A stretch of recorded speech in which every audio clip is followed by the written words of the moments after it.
If you leave a modern smartwatch on your nightstand, it will eventually wake you up. Between the glowing screens, the daily charging demands, and the constant vibration of spam emails on your wrist, fitness trackers have slowly morphed into digital ankle monitors. Google priced the Air at $99, targeting a specific niche within the market. It is an intentional, luxury stealth device designed for users who want the hardware to get out of the way. The core premise is physical subtraction. By completely removing the display, a hardware disappears into the background, leaving only passive sensors to record your biometrics. You wear it to regain mental presence. Without a screen to look at, you can get through dinner without glancing at your wrist, and you can track your sleep stages without a backlight blinding you at 2 in the morning. But removing the interface creates an obvious bottleneck. To see your steps, your heart rate, or your sleep score, you now have to pull out your smartphone and open an app. This wearable fatigue quadrant chart illustrates the trade-off. Traditional smartwatches give you high-quality data, but at the cost of high mental intrusiveness.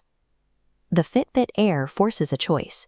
You gain distraction-free presence, but you lose instant on-wrist access to your own numbers.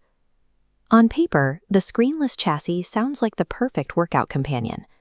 It promises to block out digital spam while quietly detecting your activities and recording your heart rate in the background.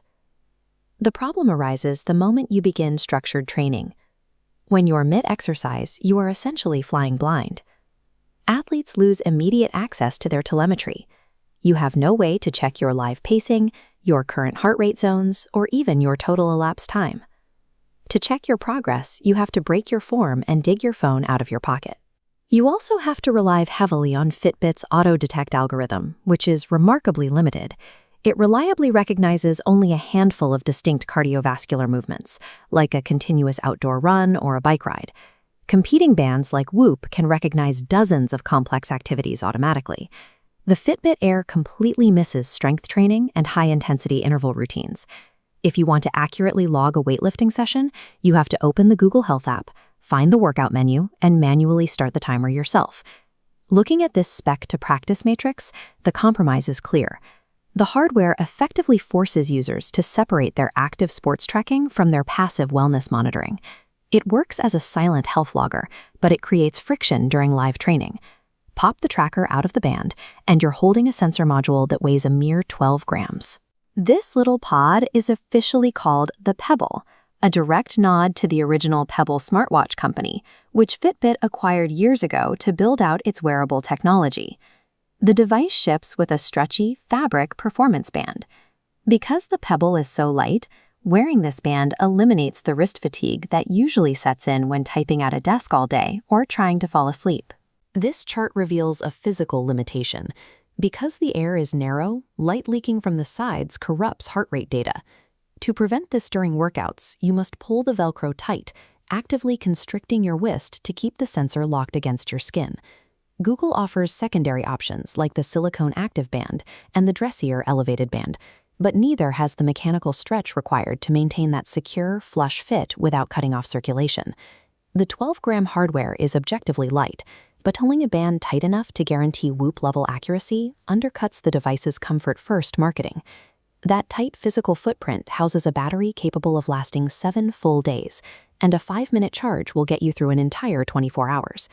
The slight hardware tax here is that it requires a proprietary magnetic charging puck. If you travel, you can't rely on the USB-C cables you already packed. But the hardware is only half the equation. Because there is no screen, the entire user experience lives inside the redesigned Google Health app and its Gemini-infused health coach.